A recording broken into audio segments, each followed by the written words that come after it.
नमस्कार, बहुत स्वागत आप सभी का। आपके साथ मैं अक्षय विद्वा। आप देख रहे हैं स्वराज एक्सप्रेस। यूपी की सियासत में एक बार फिर ओम प्रकाश राजभर चर्चा का विषय बने हुए हैं। कभी बसपा, कभी भाजपा, कभी सपा का साथ देने वाले राजभर एक बार फिर सत्ताधारी दल के करीब देखे जा रहे हैं। इनके रिश्ते किसी भी दल के साथ लंबे समय तक नहीं चलते। 2022 के विधानसभा चुनाव में सत्ता से सपा से गठबंधन करने वाले ओम प्रकाश राजभर अब भाजपा के खेमे में देखे जा रहे हैं। अब देखना यह होगा कि आखिर कैसे ओम प्रकाश राजभर का साथ भाजपा को कब तक मिल पाता है, कब तक रास आ पाता है। तो चलिए चर्चा की शुरुआत करते हैं और अब हमारे साथ चर्चा के मेहमान जुड़ चुके हैं। भाजपा नेता गौरव मिश्रा इस वक्त हमारे साथ हैं। सपा प्रवक्ता है मनोज यादव, राष्ट्रीय प्रवक्ता सुहेल भारत समाज पार्टी के हमारे साथ हैं। सुभाष चंद्र यादव हमारे साथ हैं। बहुत बहुत स्वागत है आप सभी का स्वराज एक्सप्रेस में। गौरव मिश्रा, सुभाष चंद्र यादव, मनोज यादव। तो सबसे पहले तो सुभाष चंद्र यादव आपसे ही सवाल होना चाहिए, क्योंकि आप राष्ट्रीय प्रवक्ता हैं ओम प्रकाश राजभर की पार्टी के। और अब सवाल इतिहास को देखकर, पास्ट को देखकर, कार्यकाल को देखकर, संबंधों को देखकर ये उठ रहा है, जो प्राकृतिक है, जो नेचुरल है, स्वाभाविक है, वो ये कि अब ये साथ कितना रास आने वाला है भाजपा को।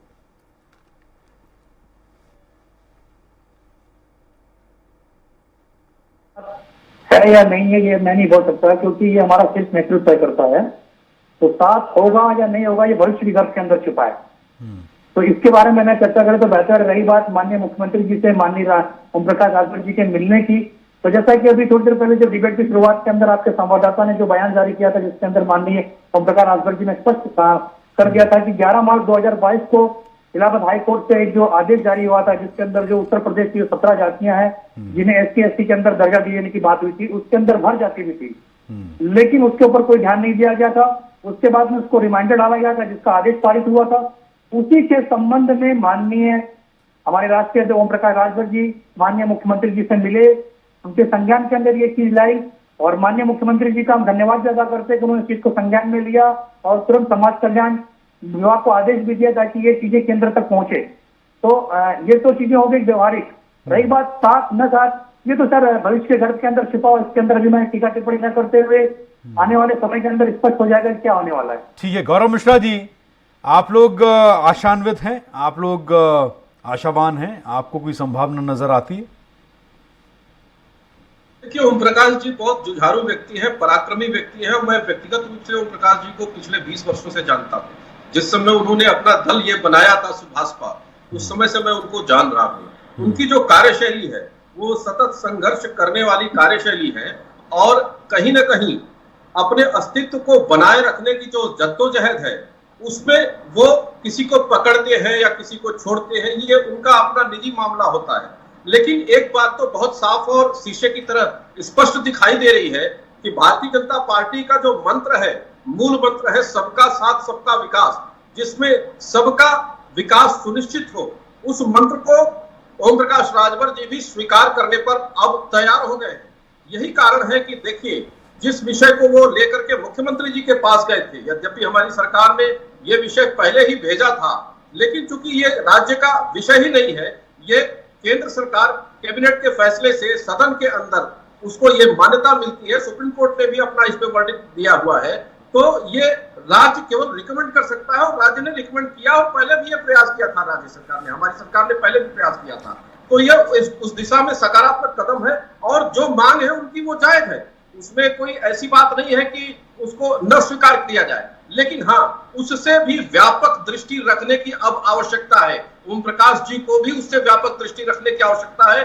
जो एक संकुचित राजनीति का दायरा है, व्यक्तिगत सीमित दायरे में सिमटने की जो राजनीति है, उससे बाहर आना पड़ेगा। उन्हें भी अपनी दृष्टि को विशाल करना पड़ेगा और यही वजह है कि कहीं न कहीं भारतीय जनता पार्टी के नीतियों के साथ, शासन के कार्यों के साथ उनका अपना समर्थन दिखाई देता है। रही बात उनकी और समाजवादी के गठबंधन की, और जिस तरीके से दोनों मिलकर के चुनाव लड़े और लगातार ओम प्रकाश जी ने हाशिए पर लेने का काम, आड़े हाथों लेने का काम अखिलेश जी को किया और कहीं ना कहीं अखिलेश जी के वैसे ही कृत्य रहे, इस कारण से उनके अपने जो एलाइज थे उनका ये हश्र हुआ और जनता का मैंडेट कहीं ना कहीं भांपने में ओम प्रकाश जी भी विफल रहे। अन्यथा जिस तरीके से वो भाजपा को छोड़ करके गए थे, उन्हें छोड़ के जाने की आवश्यकता ही नहीं पड़ती। फेयर शेयर के आधार पर, सबका साथ सबका विकास के मंत्र के आधार पर उन्हें भी आज वो सारी चीजें मिलती जो वो जिसके वो हकदार थे और शासन सत्ता में अपनी भूमिका दे सकते थे। वो कोई बहुत बड़ी बात नहीं थी। भारतीय जनता पार्टी के दरवाजे हमेशा खुले हुए हैं ऐसे लोगों के लिए जो राष्ट्र निर्माण में अपना योगदान देना चाहते हैं, देश के उत्थान में अपना योगदान देना चाहते हैं। ठीक है, लेकिन हमारे साथ मनोज यादव जी हैं और गौरव मिश्रा जी, मुझे लगता है कि मनोज यादव जी की कुछ बातें अभी वो बताएंगे। मुझे लगता है कि कैसे बोलूं मैं इस बात को, क्योंकि सुभाष चंद्र यादव हमारे साथ हैं। क्या होता है, देखिए कि जब हम किसी नौकरी के लिए जाते हैं तो बच्चे का एडमिशन होता है, ये परंपरा है, पूरे विश्व में है कि बच्चे का एडमिशन होता है तो टीसी मांगी जाती है, सीसी मांगी जाती है। सुभाष यादव जी, ऐसा होता है ना? जी, ये तेरी आवाज नहीं है तुमने। मैं कह रहा हूं कि किसी बच्चे का एडमिशन भी होता है तो उसका सीसी जो है स्कूल से मांगी जाती है, ट्रांस सीसी और टीसी। ठीक है, अच्छा जी, अगर वो किसी स्कूल से दूसरे स्कूल के अंदर जाता तब टीसी मांगी जाती है, न्यू एडमिशन रहेगा तो टीसी कहाँ से मांगी जाएगी? चलिए मैं वो है। ठीक है, तो अभी मनोज यादव जी थोड़ा सा टीसी और सीसी को लेकर चर्चा करेंगे। मनोज यादव जी, देखिए, अब सुभाषपा किससे गठबंधन करना चाहती है, किससे नहीं करना चाहती है, उसका अपना आंतरिक विषय है और उनका विशेषाधिकार भी है। लेकिन एक बात की मैं उनको बधाई भी दूंगा और धन्यवाद भी दूंगा और सुझाव के तौर पे भी मैं इस बात को रखूंगा कि वो समाजवादी पार्टी का नाम लेके, आदरणीय राष्ट्रीय अध्यक्ष जी का नाम लेके अगर बीजेपी से नजदीकियां बढ़ाना चाहते हैं तो समाजवादी पार्टी उनको पूरी छूट देती है, क्योंकि मुद्दों के आधार पे या ना सुनने के आधार पे ही वो पिछड़ों की आवाज उठाने के लिए और तमाम अन्य अति पिछड़ी जातियों के लिए आवाज उठाने के लिए वो लगातार जो मांग कर रहे थे, उसी के आधार पे उन्होंने मौजूदा सरकार का कैबिनेट मंत्री का पद छोड़ा था। यहाँ हम सत्ता में नहीं है अच्छे जी, हम तो विपक्ष में हैं। तो विपक्ष से तो संघर्ष शब्द आप सुन सकते हैं, मुकदमे सुन सकते हैं, अत्याचार सुन सकते हैं और मौजूदा जो सरकार है इसके खिलाफ आप राष्ट्रद्रोह का मुकदमा भी आप पे लग सकता है। अब नहीं, ये तो लेकिन परिपाटी है ना। उत्तर प्रदेश में परिपाटी कोई नई बात तो नहीं है, बड़ी छोटी चीज है। उत्तर प्रदेश में परिपाटी नई बात तो नहीं है। नहीं, सारी परिपाटी को बीजेपी ने ओवर रूल कर दिया। जो परिपाटियां थी वो सब बौनी साबित हो गई, इसलिए अब उस परिपाटी का जिक्र न किया जाए तो बेहतर है। मैं एक बात और आपके चैनल के माध्यम से ओम प्रकाश राजभर जी की पार्टी को जरूर दूंगा कि जो उनका लक्ष्य है, निश्चित तौर पे वो राजनीतिक दल हैं तो उनके भी अपने लक्ष्य मुद्दे हैं, उन मुद्दों को जहां भी पूरा किया जा सकता है। अगर जाति जनगणना की बात जो उन्होंने लगातार की थी, विपक्ष में आके हम समाजवादी पार्टी के साथ हाथ से हाथ मिला के वो लगातार कह रहे थे, वो पुलिस वालों के बारे में कह रहे थे, पुलिस वालों के सरकार बनने के बाद उनकी भलाई की बात कर रहे थे। तो बीजेपी से अगर वो गठबंधन करते हैं तो उन मुद्दों पे इस सरकार से सवाल जरूर पूछेंगे और ये सरकार उन विषयों पे काम भी करेगी, ऐसा मैं उम्मीद करता हूं। क्योंकि ओम प्रकाश राजभर जी बड़े नेता हैं और वो बड़ी बेबाकी से आवाज उठाते हैं और हमारा नाम लेके वो जितना भी बेनिफिट लेना चाहें वो ले सकते हैं। हमको कमजोर कह सकते हैं, हमको एसी वाला नेता कह सकते हैं, हमारे राष्ट्रीय अध्यक्ष जी को डेमोलाइज किया जा सकता है। मैं अच्छे जी आपके चैनल के माध्यम से एक सवाल पूछना चाहता हूं सभी राजनीतिक दलों से और आपसे भी और आपके स्टूडियो से भी। आप जिस स्टूडियो में बैठे वहां भी एसी चल रहा है जी, जिस गाड़ी से आते जाते होंगे उसका भी एसी चलता होगा, ओम प्रकाश राजभर जी के स्टूडियो में भी लगा होगा, उनके भी ऑफिस में और गाड़ी में लगा होगा, घर पे भी लगा होगा जी। हिंदुस्तान में वो कौन से लीडरान हैं जो बिना एसी के रहते हैं? वो कितने बड़े संत हैं, साधु हैं, प्रधानमंत्री हैं, मुख्यमंत्री, विपक्ष हैं, पक्ष हैं, कुछ भी हैं, विधानसभा अध्यक्ष हैं, लोकसभा के अध्यक्ष हैं, वो कौन से जो बिना एसी के रहते हैं? और जब ये कह के टारगेट किया जाता है एसी में रहते हैं, एसी में रहते हैं, तो ये देश के लोकतंत्र और संवैधानिक ढांचे को मजबूत करने का एक कमजोर करने का एक बड़ा छोटा छेद होता है। क्योंकि विपक्ष को आप उस दायरे में रख के आप ऐसी बातें करते हो जिससे कि मुद्दे भटक जाते हैं, जो जनता के मुद्दे हैं, जो समाज के मुद्दे हैं, जो बेरोजगारों के, किसानों के, नौजवानों के मुद्दे हैं, वो भटक जाते हैं। तो भटकाने के लिए आप किसी को एसी वाला कह सकते हैं, किसी को दूसरी संज्ञा दे सकते हैं, किसी को भ्रष्टाचारी कह सकते हैं, लेकिन प्रूव्ड कुछ नहीं होता है। और अगर ये सारी चीजें प्रूव्ड नहीं है, ये सारी चीजें आप पटल पे नहीं रख पाए, तो ऐसी राजनीति, ऐसा 70 साल की आजादी के बाद हम किस दिशा में जा रहे हैं, इस पे भी चर्चा करना बेहद जरूरी है। अगर पिछड़ों की बात करनी है, भर की बात करनी है, तमाम एक सांस में 10 जातियों के नाम गिनाने वालों की बात करनी है, तो इस पे कौन चर्चा करेगा कि हम 70 साल के बाद एसी पे डिबेट करेंगे, हम गाड़ियों पे डिबेट करेंगे, हम मकान पे डिबेट करेंगे, कि हम जो देश के, भारत के मुद्दे हैं उन पे बात करेंगे। ये चर्चा भी होना अति आवश्यक है। ठीक है, मुझे ये बता दीजिए गौरव मिश्रा जी, हम जब भी राजनीति की बात करते हैं, अभी क्या है कि पहले ऐसा होता था कि टीवी पर आप लोग जब बोले, या आपके नेता बोले, या आपका कोई सीनियर लीडर, या आपका कोई शीर्ष नेतृत्व जब भाषण देते थे या संबोधन देते थे, तो देश की जनता सुनती थी, प्रदेश की जनता सुनती थी।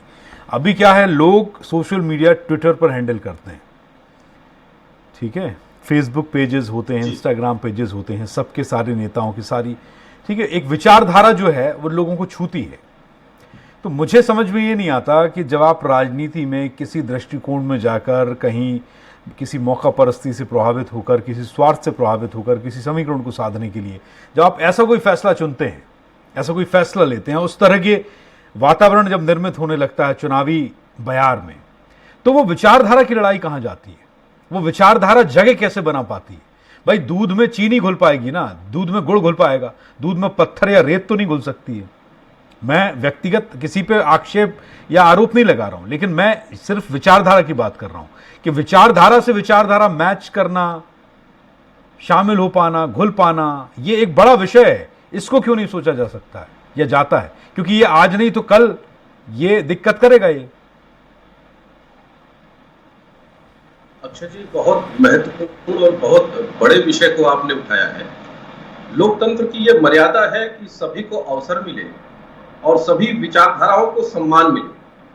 लेकिन मैं बहुत भरोसे के साथ, विश्वास के साथ आपके दर्शकों को ये कह सकता हूं कि भारत के अंदर सिर्फ एकमात्र यदि कोई पार्टी है तो वो भारतीय जनता पार्टी है, जो विचारधारा के मूल्यों के आधार पर काम करती है। उसका सबसे बड़ा प्रमाण ये है कि विपक्ष की वो सभी पार्टियां या तो किसी व्यक्ति की है या तो किसी परिवार की है, और जब व्यक्ति और परिवार की पार्टी होती है तो उसके इंटरेस्ट उसको क्लैश करते हैं, वो टकराते हैं, और वो अपने हित के आधार पर, व्यक्तिगत निजी हित के आधार पर फैसले लेते हैं। उसमें कहीं ना कहीं राष्ट्रीय जो एक परिदृश्य होता है, एक राष्ट्रीय वांग्मय जो सोच होती है, वो पिछड़ जाती है, वो पीछे रह जाती है। यही वजह है कि विपक्ष की पार्टियों को आप देखेंगे, यहां समाजवादी पार्टी के प्रवक्ता महोदय बैठे हैं, जब आतंकियों के 14-14 मुकदमे वापस लिए जाते हैं, सदन में उनको छुड़ाने के लिए बिल लाया जाता है, तब उस समय विचारधारा, वो भी एक ऐसी विचारधारा जो देश को तोड़ने वाली हो, खंडित करने वाली हो, क्या उसके साथ जाया जा सकता है? तो अब एक बात तो बिल्कुल शीशे की तरह साफ है कि भारत में भारतीय जनता पार्टी एक ऐसी पार्टी है जो राष्ट्रीय मूल्यों के साथ कभी समझौता नहीं करती, किसी कीमत पे नहीं करती। और भारतीय जनता पार्टी के साथ जुड़ने वाला, चाहे वो व्यक्ति हो, चाहे वो एलाइज हो, वो इस मूलभूत सिद्धांत को स्वीकार करता है, तब वो हमारे साथ आता है। और ओम प्रकाश राजभर जी के अगर परिप्रेक्ष्य में हम इस बात को कहें तो महाराजा सुहेलदेव सिंह उनके आइडल हैं, उनको ये मानते हैं, उनको केंद्र में रख करके इन्होंने अपने पार्टी की शुरुआत की थी। और महाराजा सुहेलदेव जी ने जो कार्य किया था उसकी पीढ़ियों तक उसके कर्ज को उतारा नहीं जा सकता। वो पराक्रम, वो पराक्रम भारतीय जनता पार्टी की सरकार ने उनको सम्मान दे करके वो पूरा करने का एक अपना अंशदान दिया है। तो ये चीजें दिखाई देती हैं और कहीं ना कहीं दिल को छूती है, मर्म को छूती है। अब रही बात राजनीतिक अस्तित्व को कायम रखने की, तो उसमें व्यक्ति अपने हित अहित को आजमाता है। तो कहीं ना कहीं अब ओम प्रकाश जी को ये बात स्पष्ट समझ में आ रही है कि अगर राष्ट्रीय मुद्दों के साथ भारतीय जनता पार्टी है तो सिर्फ भारतीय जनता पार्टी नहीं है, वो देश की जनता उसके साथ है। देश की जनता उन मूल्यों के साथ अपना समर्थन दे रही है, इसलिए लगातार भारतीय जनता पार्टी अपने विशाल स्वरूप में दिखाई दे रही है और एक भारत श्रेष्ठ भारत का सपना पूर्ण हो रहा है। जो गरीब, मजलूम, पिछले पायदान पर खड़े लोग थे, वो कहीं ना कहीं अब आगे आ रहे हैं। इस बात का भरोसा और विश्वास लोगों को हो रहा है, इसलिए वो अपने भारतीय जनता पार्टी के साथ जुड़ रहे हैं। अक्षय जी, सबसे महत्वपूर्ण विषय ये है। ठीक है, लेकिन इसे लेकर सुभाष चंद्र यादव जी, सवाल ये भी है कि भाई आप लोग पहले समाजवादी पार्टी के कुनबे में शामिल थे, आप उनका परिवार थे, तारीफें भी होती थी। अब ये कहकर जनता को कैसे जस्टिफाई किया जाएगा, कैसे जनता के मानस पटल पर इसका प्रभाव छोड़ा जाएगा, कैसे उनको ये बताया जाएगा कि हम जिस घर में थे उस घर को हमने छोड़ा और ये मजबूरियां रहीं, वरना कोई ऐसे ही बेवफा नहीं होता। ये जवाब कैसे देंगे? प्रजा तो वही है, वोट बैंक भी वही है, कैसे जस्टिफाई करेंगे?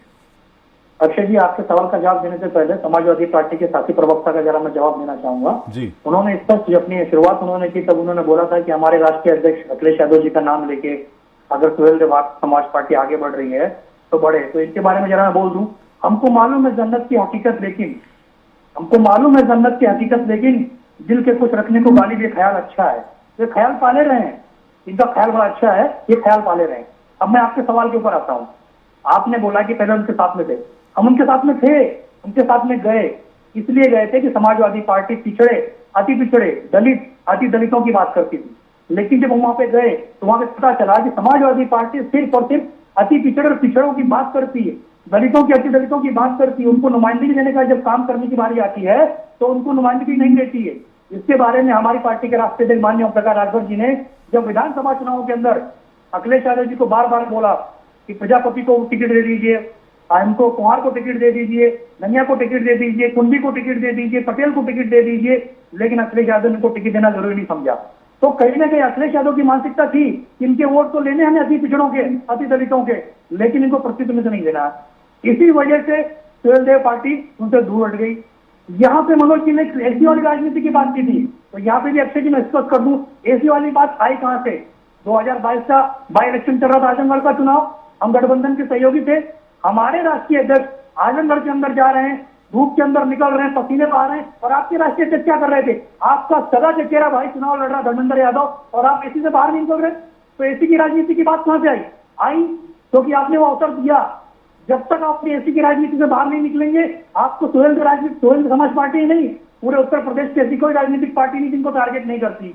तो ये अपना गिरेबान तो देखते नहीं है, सिर्फ हमारे ऊपर लगे रहते हैं। तो इनको पहले वो भी देखना चाहिए ये काम कर रहे हैं। इनको सिर्फ और सिर्फ अति पिछड़े, अति दलित सिर्फ वोटों के टाइम पे याद आते हैं अक्षय जी। वोट निकलने के बाद में उनको पूरी तरीके से भूल जाते हैं। इनको नुमाइंदगी देने की जब बारी आती है तो नहीं देते हैं। इसका उदाहरण मैं देता हूं आपके चैनल के माध्यम से, पूरे प्रदेश की जनता ही नहीं, पूरे भारत देश के अंदर सुने।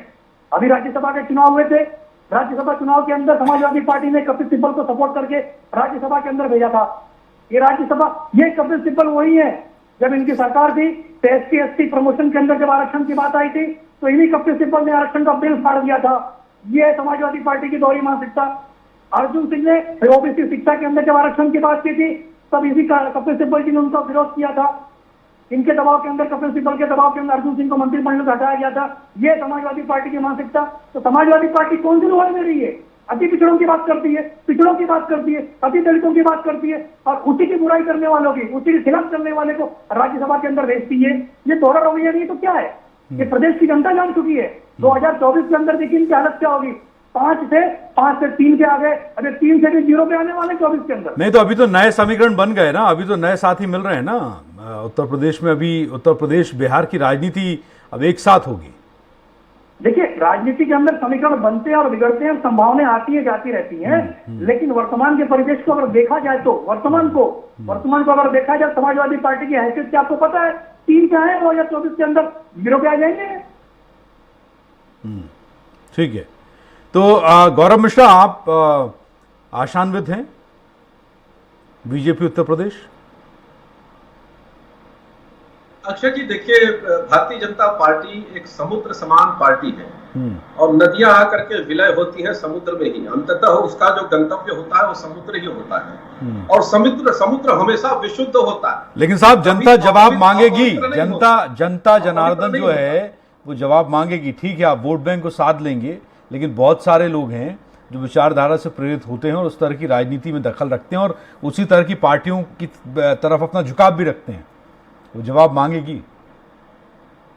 देखिए, ओम प्रकाश जी जिस समय ओवैसी के साथ घूम रहे थे, जिस समय समाजवादी पार्टी के साथ उन्होंने गठबंधन किया था, तो एक बुनियादी प्रश्न उनके विचारधारा पे स्वयं उस समय खड़ा हो गया था, और उनके वोटर ही प्रश्न करते थे, भारतीय जनता पार्टी नहीं करती थी, क्योंकि हमेशा उनके खिलाफ उन्होंने मुखर लड़ाई लड़ी। ठीक, और सिर्फ वोट बैंक की राजनीति के लिए जब वो उनके साथ जा मिले, ठीक है, तो कहीं ना कहीं उनको सच्चाई समझ में जरूर आ गई कि ये कौन लोग हैं, किसकी राजनीति करते हैं। चलिए, देश की को उठाने की राजनीति करते हैं, आगे ले जाने की राजनीति करते हैं, या किसी और चीज के लिए काम करते हैं। तो आज उनको अगर ये सच्चाई समझ में आ रही है और भारतीय जनता पार्टी के कार्यों को वो सराह रहे हैं, तो उनका स्वागत है। और भविष्य में क्या होगा, वो हमारे साथ आएंगे या नहीं आएंगे, अकेले लड़ेंगे, ये तो भविष्य की गर्त में है, वो जानेंगे, उनका निर्णय है। लेकिन उस पर हम कोई टिप्पणी नहीं कर सकते। लेकिन हाँ, एक सकारात्मक जब पक्ष किसी का आता है तो उससे जनता भी देखती है और जनता उसकी सराहना भी करती है। ठीक है, बहुत बहुत शुक्रिया आप सभी का। बहुत बहुत शुक्रिया आप सभी, गौरव मिश्रा जी, सुभाष यादव जी और मनोज यादव, स्वराज एक्सप्रेस को आपका कीमती समय देने के लिए। नमस्कार। और इसी के साथ इस पेशकश में बस इतना ही। नमस्कार।